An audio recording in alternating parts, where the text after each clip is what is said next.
ഇപ്പോൾ ഒരാൾ മിനിസ്ട്രിയിലോട്ട് ഇറങ്ങി അയാളുടെ ആവശ്യങ്ങൾ നിറവേറും. ഇപ്പോൾ ഒരു ചർച്ചിനോട് ചേർന്നിരിക്കുകയാണെങ്കിൽ അവിടെ നിന്നൊരു സപ്പോർട്ട് ഉണ്ടായിരിക്കും. ഇപ്പോൾ ഇതല്ലാതെ സ്വതന്ത്രമായിട്ട് പ്രവർത്തിക്കുന്നവരുണ്ടായിരിക്കും. ശുശ്രൂഷകളിൽ നിന്ന് ലഭിക്കുന്ന നന്മ ഉണ്ടായിരിക്കും. ചിലർ ഇതിനോട് ചേർന്ന് ജോലിയും ചെയ്യും. പല ജോലിയും ചെയ്യുമ്പോൾ ശുശ്രൂഷകർക്ക് ചേർന്നതാണോ എന്നുള്ളൊരു ഉദാഹരണം പറഞ്ഞു കഴിഞ്ഞാൽ ഇപ്പോൾ ഒരു ബ്രോക്കർ അല്ലെ ഒരു കട നടത്തുമ്പോൾ ചില പ്രോഡക്റ്റുകൾ നമുക്ക് കൊടുക്കാൻ പറ്റത്തില്ല. എവിടാണ് ഒരു അതിർവരമ്പ്? ദൈവദാസന്മാർ ജോലി ചെയ്യേണ്ടെന്ന് ഒരിക്കലും പറയുന്നില്ല.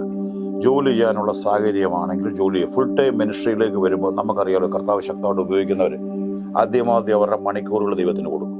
ചിലപ്പോൾ ഹാഫ് ഡേ ആയിരിക്കും. പിന്നെ അവർക്ക് ജോലി ചെയ്യാൻ കഴിയാത്തൊരു ഘട്ടം വരും. വിദേശത്ത് നല്ല ജോലി നിൽക്കുന്നവരോട് ഈ പ്രവാചകന്മാരി എന്ന് പറയും, നിന്നെ ഇത് ഇവിടല്ല കണ്ടിരിക്കുന്നത്, ദൈവം നിന്നെ ഭയങ്കര വിളിയുക. അപ്പൊ ഇവർക്ക് ഈ ആത്മഭാരം വരുമല്ലോ, ദൈവത്തോടുള്ള സ്നേഹം കൊണ്ട് പെട്ടെന്ന് ജോലി രാജിവെച്ച് നാട്ടിൽ വന്ന് നിത്യദാരിദ്ര്യത്തിലായിട്ട് വീണ്ടും തിരിച്ചു പോയി ആ ജോലിയിലേക്ക് പോകുന്ന അങ്ങനെ ദൈവനാമം രക്ഷിക്കപ്പെടുമല്ലേ. അങ്ങനെയുള്ളവരുണ്ട്. ഒരാളുടെ ഹൃദയത്തിൽ അങ്ങനൊരു വിളി ഉണ്ടെങ്കിൽ ആ വ്യക്തി സന്തോഷത്തോടെ ഇറങ്ങി പുറപ്പെടുക. ആ വ്യക്തി ഇറങ്ങി പുറപ്പെടുമ്പോൾ അദ്ദേഹത്തിന്റെ കാര്യങ്ങൾ ദൈവം ചെയ്യും. പൗലോസ് കൂടാരപ്പണി ഉണ്ടായിരുന്നു അല്ലേ?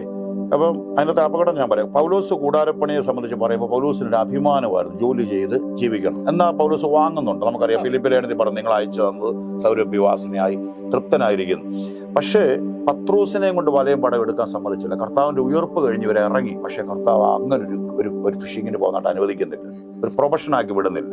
അപ്പൊ ഞാൻ എന്തോ പറഞ്ഞു ചോദിച്ചാൽ, ആർക്കും ജോലി ചെയ്ത് ജീവിക്കാം, എല്ലാം ചെയ്യാം. പക്ഷെ ദൈവനാമത്തിന്റെ വിശ്വസ്തത, സത്യത്തെ ചോദ്യം ചെയ്യുന്ന പ്രൊഫഷൻ വരരുത്. ദേവാസന്മാർ അറിയാമല്ലോ, വസ്തു വിഷയങ്ങളെ, വണ്ടി വിഷയങ്ങളിൽ ഒരിക്കലും സത്യസന്ധമായ ഒരു കാര്യം അവർക്ക് പറയാനൊക്കത്തില്ല. ആ കള്ളം പറയേണ്ടി വരും. ഒരു ദൈവിക ശുശ്രൂഷ ഒരു വിശ്വാസി പോലും അത് ചെയ്യാൻ പാടില്ല. പക്ഷെ ദൈവിക ശുശ്രൂഷ അത് ചെയ്യാൻ ഒരിക്കലും പാടില്ല. പലരും പറയുന്നുണ്ട്, ഞങ്ങള് അവരാണെന്ന് വിചാരിച്ച പേര് ഞാൻ പറയുന്ന അറിയാമല്ലോ, പെന്തിക്കോസ് ആദ്യം പറയുന്നത് എന്ന് ചിന്തിച്ച് ഡീൽ ചെയ്ത, പക്ഷെ ഞങ്ങളെ ചതിച്ചു കള്ളം പറഞ്ഞ് ചെയ്യുന്നൊരു പരിപാടിക്ക് ദൈവദാസന്മാരെ പോകരുതെന്ന് തന്നെയാണ്